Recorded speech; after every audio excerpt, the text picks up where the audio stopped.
South Africa's president has drawn a bold line in global politics, warning lobbyists who urge the United States to act against his country that their days of quiet influence may be numbered.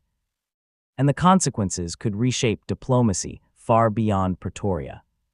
This story isn't just about politics, it's about power, pressure, and who really speaks for a nation in today's world. Make sure you subscribe and watch right to the end, because what unfolds here explains how international decisions are made when the cameras are off.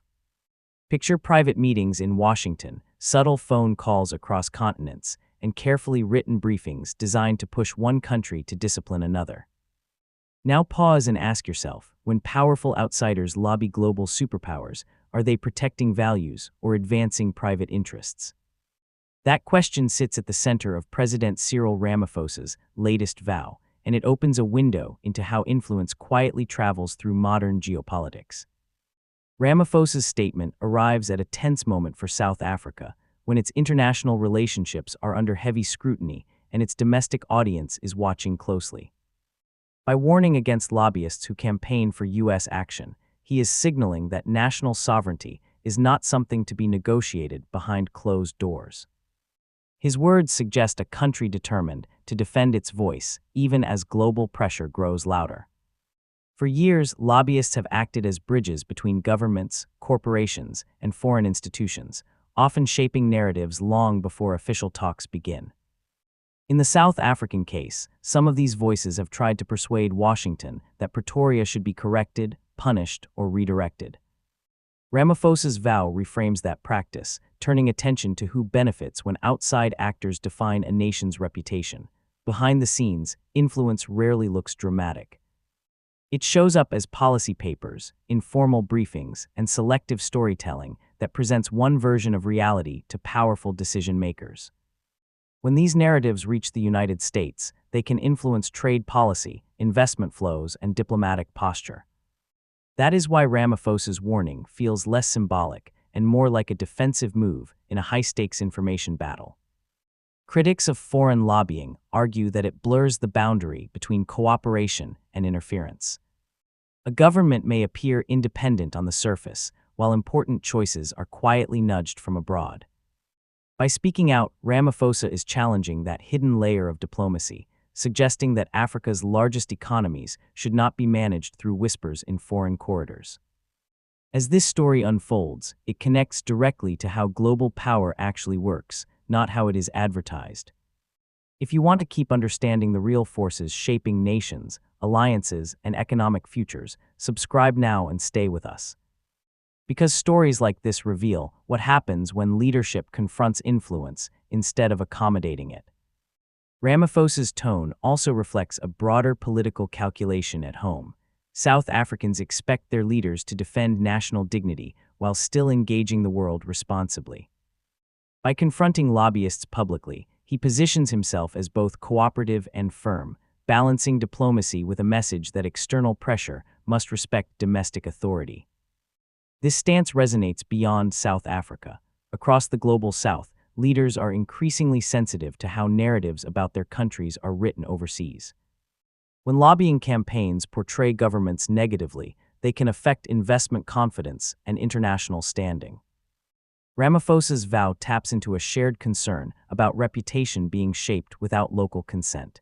In many ways, the issue is not only political but economic. When foreign powers are encouraged to intervene, markets respond, investors hesitate, and partnerships become cautious. Lobbying, therefore, does not just influence policy, it shapes livelihoods. That is why Pretoria's response is also a signal to global markets watching South Africa's stability. Looking outward, Washington remains a powerful reference point in global governance. Any group that can influence U.S. policy gains leverage over international outcomes. Ramaphosa's concern highlights how strategic it has become to control the conversation before it reaches American institutions that can amplify pressure worldwide.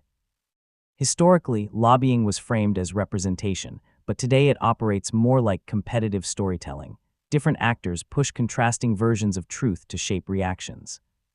South Africa now finds itself pushing back against stories that it believes misrepresent its intentions, alliances, and internal political choices. What makes this moment important is its timing. Global alliances are shifting, and countries like South Africa are navigating between major powers without surrendering autonomy. Lobbying efforts that pull Washington toward one interpretation can distort that balancing act, turning diplomacy into a contest of persuasion rather than cooperation. Ramaphosa's words also echo a broader demand for transparency. If influence is going to exist, many argue it should at least be visible and accountable. Quiet pressure applied through private channels undermines public debate and weakens democratic trust, especially when citizens never see who shaped the decisions. Across Africa and beyond, similar tensions are rising. Governments want foreign partnerships but not foreign control. Lobbying that frames internal affairs as international problems risks transforming domestic politics into global bargaining chips, something leaders are increasingly unwilling to tolerate. At the same time, diplomacy cannot survive without communication. Ramaphosa is not rejecting engagement, but redefining it. His position implies that conversation should happen state to state, not through shadow networks that bypass elected authority and rewrite priorities without accountability. As reactions ripple through diplomatic circles, observers are watching whether this vow becomes policy or remains rhetoric. Enforcement would mean closer scrutiny of who represents South Africa abroad and how influence campaigns operate. The outcome could quietly reset how African nations interact with Western political systems.